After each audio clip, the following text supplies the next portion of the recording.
Upacara memperingati Hari Kesaktian Pancasila yang diperingati setiap tanggal 1 Oktober ini merupakan peringatan pertama yang dijalani Joko Widodo sebagai presiden. Dalam upacara ini, presiden bertindak sebagai inspektur upacara.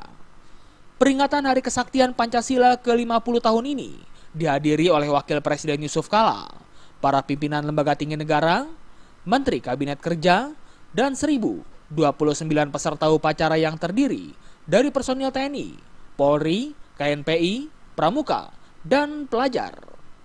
Hari Kesaktian Pancasila merupakan pengingat perjalanan sejarah bagaimana bangsa Indonesia mempertahankan ideologi negara, yakni Pancasila, setelah sebelumnya terjadi upaya penggantian ideologi negara yang dilakukan oleh Partai Komunis Indonesia (PKI). Peringatan ini mengambil tema kerja keras dan gotong royong melaksanakan Pancasila.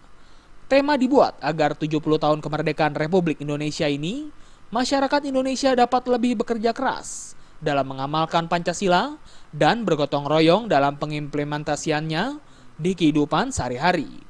Presiden mengimbau masyarakat mewaspadai terulangnya peristiwa pemberontakan gerakan 30 September 1965 Partai Komunis Indonesia atau G30S PKI. Kendati demikian, Presiden yakin peristiwa tersebut tidak akan terulang kembali. Kita tetap harus waspada, jangan sampai ada kurang kewaspadaan, sehingga peristiwa seperti ini, meskipun saya yakin tidak akan kejadian lagi, dan kita berharap peristiwa G30S PKI ini sudah tidak akan terjadi lagi di bumi pertiwi kita.